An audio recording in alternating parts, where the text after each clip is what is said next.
Hello guys. आज हम Indian polity का कोर्स शुरू करने जा रहे हैं जो एक ऐसा सब्जेक्ट है कि ज़्यादातर हमारे हर एक एग्ज़ाम के लिए बहुत ही इम्पोर्टेंट है। तो आज हम इसकी शुरुआत करते हैं और ये इंडियन पॉलिटी का कोर्स हम एम लक्ष्मीकांत सर की बुक से ही कवर करेंगे। तो चलो गाइस, आज हम स्टार्ट करते हैं। तो पहले गाइस हम थोड़ा सिलेबस को समझ लेते हैं, जैसे कि constitution of India. M Laxmikanth sir की ये book mostly constitution of India पे बनी हुई है और उसके बाद गवर्नमेंट सिस्टम कैसे होते हैं, उसके बाद गवर्नमेंट सिस्टम हो गए, ठीक है। उसके बाद पंचायती राज हो गए, गवर्नमेंट होगी, जुडिशरी होगी। तो उन सब के ऊपर ही है। तो हम आज स्टार्ट करते हैं, जैसे कि लेसन 1 कॉन्स्टिट्यूशन फ्रेमवर्क। लेसन 2 में हम पढ़ेंगे सिस्टम ऑफ गवर्नमेंट। लेसन 3 में सेंट्रल गवर्नमेंट। लेसन 4 में सेंट्रल गवर्नमेंट नहीं, सॉरी, लेसन 4 में स्टेट गवर्नमेंट और लेसन 5 में लोकल गवर्नमेंट।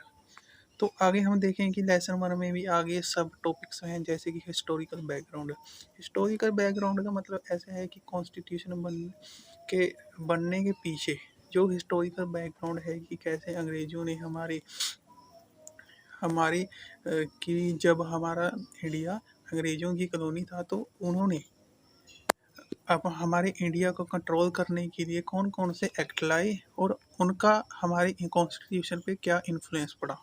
तो हम ये हिस्टोरिकल बैकग्राउंड में पढ़ेंगे। उसके बाद making of the constitution. Making of constitution में हम पढ़ेंगे कि कैसे कैसे हमारा कॉन्स्टिट्यूशन बना, कि उसको कितने दिन लगे बनने में, उसमें कौन कौन सी कमेटी बनी, ठीक है, किस कमेटी ने कौन सा काम किया। तो हम ये सब इसमें पढ़ेंगे। तो उसके बाद है silent feature of the constitution. इसमें हम कॉन्स्टिट्यूशन के फीचर्स पढ़ेंगे, ठीक है। उसके बाद प्रेम्बल प्रेम्बल हो गया, प्रेम्बल पर पढ़ेंगे। फिर उसके बाद ये कॉन्स्टिट्यूशन में कुछ टॉपिक्स हैं, ये आपको अभी समझ नहीं आएंगे, तो आगे इनकी बात हम आगे करेंगे। तो उसके बाद लेसन 2 में सिस्टम ऑफ गवर्नमेंट पढ़ेंगे। सिस्टम ऑफ गवर्नमेंट के में क्या होगा, पार्लियामेंट सिस्टम होगा, ठीक है। उसके बाद फेडरल सिस्टम होगा। फेडरल सिस्टम के बाद सेंटर स्टेट रिलेशन भी होंगे। सेंटर स्टेट रिलेशन के बाद इंटर स्टेट रिलेशन भी।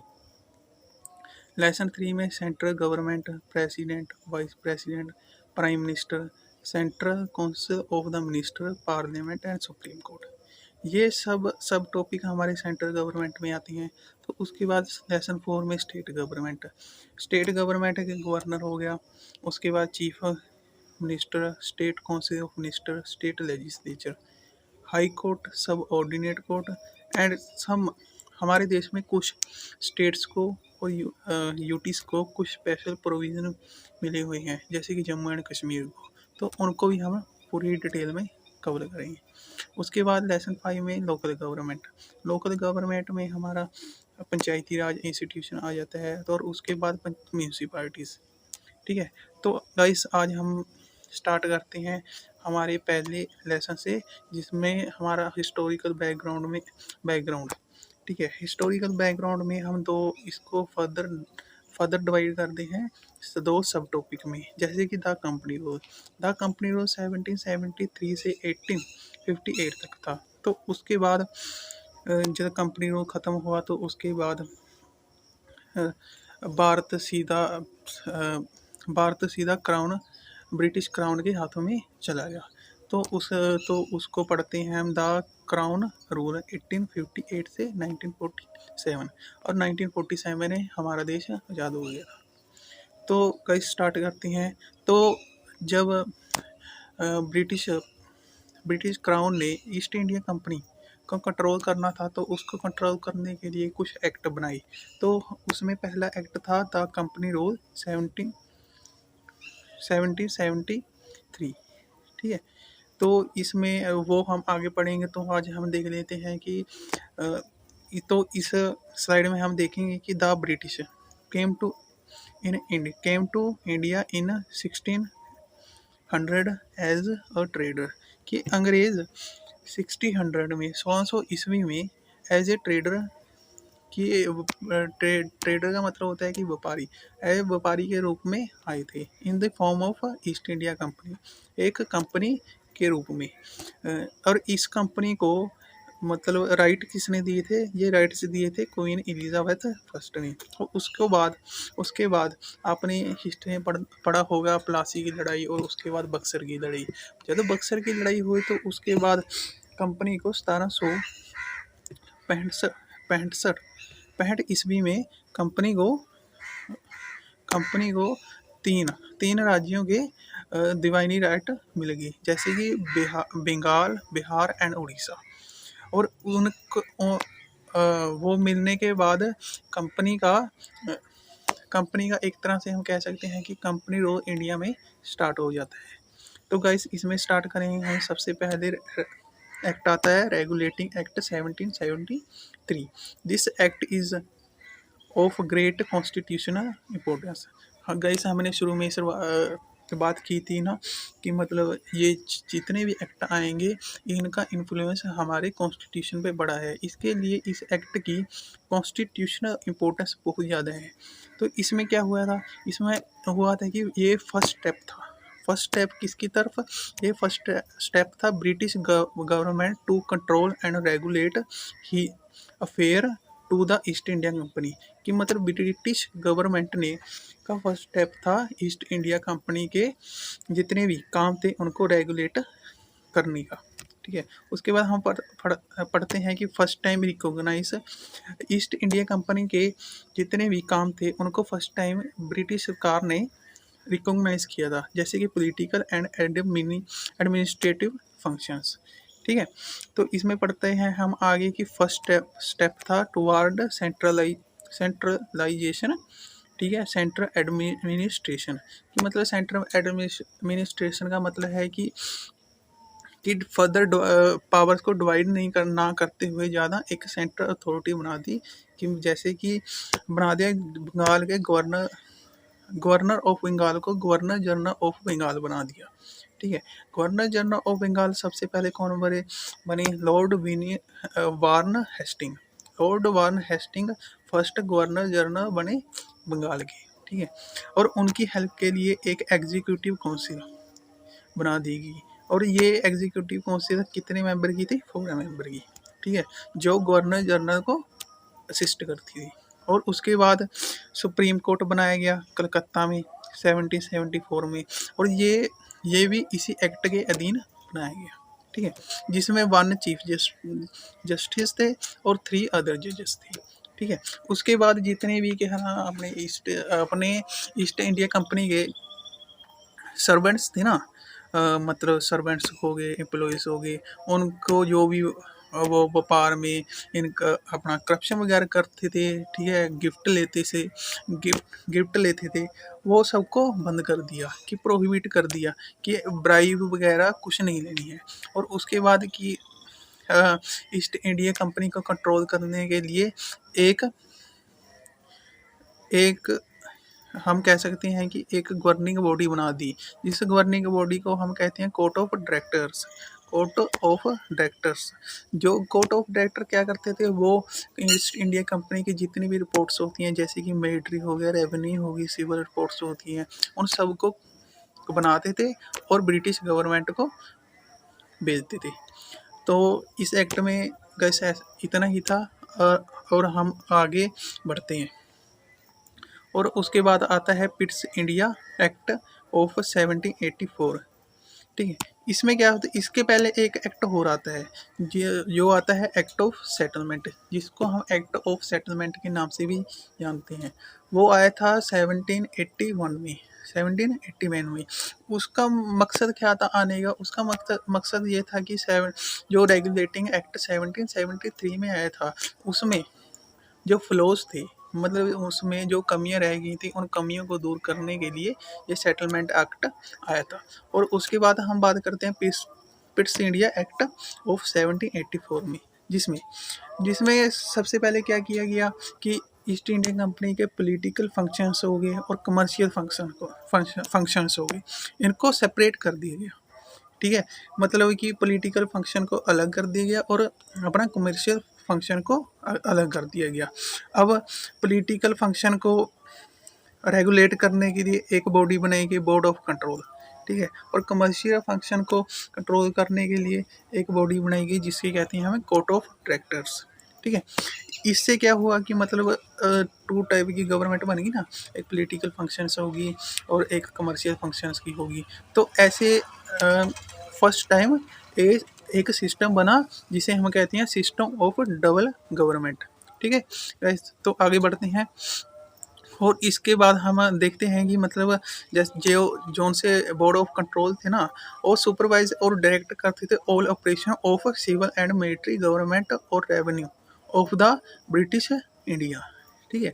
तो उसके बाद ये जो ब्रिटिश इंडिया एक्ट है, ये इसका सिग्निफिकेंट सिर्फ दो सिग्निफिकेंस क्या है इसका इसका सिग्निफिकेंस ये है कि इसमें दो बातें बहुत ही महत्वपूर्ण हैं। पहले तो है ये है कि जिसना ईस्ट इंडिया कंपनी ने इंडिया का जितना भी एरिया एक्वायर किया था, उस एरिया को फर्स्ट टाइम ब्रिटिश सरकार ने अपना एरिया बताया था, कि मतलब कहा था कि ब्रिटिश पोसेशन इन इंडिया, ठीक है। और सेकंड था कि ब्रिटिश गवर्नमेंट ने ईस्ट इंडिया कंपनी पर सुप्रीम कंट्रोल कर दिया था। तो गाइस इसमें इस एक्ट में इतना ही था, तो हम आगे बढ़ते हैं, ठीक है। उसके बाद है चार्टर एक्ट 1883।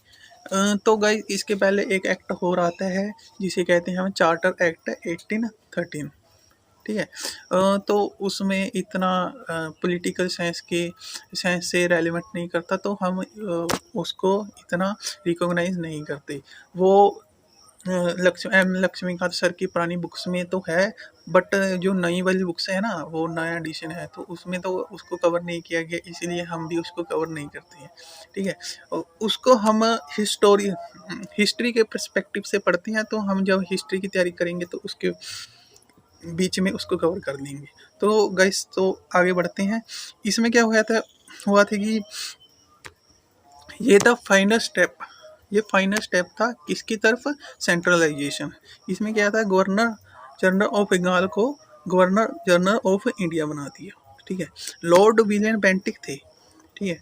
गाइस ये नाम है ना जितने भी कि मतलब जैसे ये पहले आए थे वार्न हेस्टिंग, ठीक है। उसके बाद लॉर्ड विलियम बेंटिक, ये मतलब की फैक्ट होते हैं, इनको याद रखना बहुत ही ज़रूरी होता है, तो आप इन पर स्पेशल ध्यान देना, ठीक है। Lord William Bentinck was the first governor general of India बने, ठीक है।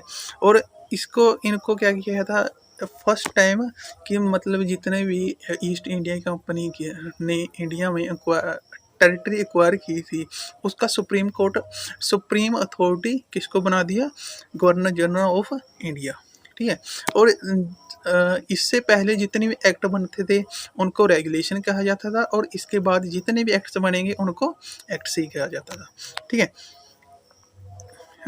इसमें क्या किया गया, इसमें कर दिया गया कि मतलब ईस्ट इंडिया कंपनी के जितने भी एज ए कमर्शियल बॉडी थी ना, एज ए कमर्शियल बॉडी उसको ख़त्म कर दिया गया। अब प्योरली एडमिनिस्ट्रेटिव बॉडी बना दी गई, कि मतलब उसके कमर्शियल काम थे ना जितने भी, उनको ख़त्म कर दिया गया। अब सिर्फ एडमिनिस्ट्रेटिव काम ही देखेगी, ठीक है गाइस। तो इसमें क्या हुआ कि ईस्ट इंडिया कंपनी का सिर्फ अपना वो रह गया, कि मतलब कहते हैं अपना एडमिनिस्ट्रेटिव बॉडी बन गई प्योरली, ठीक है। तो गाइस इस स्लाइड में भी इतना ही था, और इसमें फर्स्ट टाइम एक इशू उठा था जिसे कहते हैं हम सिविल सर्वेंट्स की सिलेक्शन के लिए, ठीक है। बट ये सिलेक्शन क्या ओपन कॉम्पिटिटिव जो एग्ज़ाम कराते हैं ना, जैसे हम आज सिविल सर्वेंट की तैयारी करते हैं, ये तब से शुरू हुआ था। बट उस टाइम इसको रिकॉग्नाइज नहीं किया गया था, क्योंकि उस टाइम कुछ इश्यूज हुए थे जिसकी वजह से इसे नहीं लाया गया। और आगे देखते हैं गाइस, ये चार्टर एक्ट 1853। तो गाइस इसमें क्या था, हमने पिछले एक्ट में बात की थी ना, open competition system of selection and requirement of civil servants, कि सिविल सर्विस से का जो एग्ज़ाम होता है ना, तो उसमें मतलब इस एक्ट में उसको इंट्रोड्यूस कर देते हैं। इंट्रोड्यूस करने के लिए एक कमेटी बनाई गई जिसको हम कहते हैं मैकॉले कमेटी, ठीक है, 1844 में, ठीक है। तो इसमें मतलब फर्स्ट टाइम क्या किया गया, सेपरेट किया गया legislative and executive function of governor general council, ठीक है, कि गवर्नर जनरल की जो काउंसिल बनाई थी ना 4 मेंबर की, उसमें क्या किया गया, उनके लेजिस्लेटिव काम और एग्जीक्यूटिव काम को अलग अलग कर दिया गया, ठीक है। उसमें 6 एडिशनल मेंबर, ठीक है, उसमें पहले 4 थे, 4 अब उसमें हो और 6 मेंबर ऐड कर दिए गए, जिनको जिनको legislative councillor to the council कहा गया, जहाँ हम कह सकते हैं governor generals legislative council and India की लेजिस्लेटिव काउंसिल, जिसे हम मिनी पार्लियामेंट भी कह सकते हैं, ठीक है। और इसमें मतलब 6 मेंबर लिए गए थे ना, जिसमें से 4 आउट ऑफ 6 4 आउट ऑफ 6, जिसमें से 4 को लोकल रिप्रेजेंटेटिव्स की लोकल जितनी भी लोकल टेरिटरीज थी ना, लोकल प्रेसिडेंसी थी, उनसे चुनना था, ठीक है। तो इनको चुनने के लिए, ठीक है, चुना जाता था। तो ये कहाँ से चुनी जाती थी, पहले मद्रास, फिर बॉम्बे, फिर बंगाल एंड आगरा। तो गाइस इस एक्ट में इतना ही था, तो इससे आगे हम अगली वीडियो में करेंगे। और ये कंपनी इंडिया में कंपनी रूल था ना जो, उसका लास्ट एक्ट था। इसके बाद क्या होता है कि मतलब 1857 में जो वोट होता है उसके कारण ईस्ट इंडिया कंपनी का रूल खत्म हो जाता है और क्राउन रूल शुरू हो जाता है। तो आगे हम क्राउन रूल पढ़ेंगे। तो गाइस इस वीडियो में इतना ही। अगर आपको वीडियो पसंद आई तो लाइक शेयर और सब्सक्राइब कर देना, और अपने फ्रेंड्स को जो भी सिविल सर्विस की तैयारी कर रहे हैं और या फिर और सब्जेक्ट किसी भी एग्ज़ाम की तैयारी कर रही हो तो उनको शेयर जरूर करना। Thank you guys.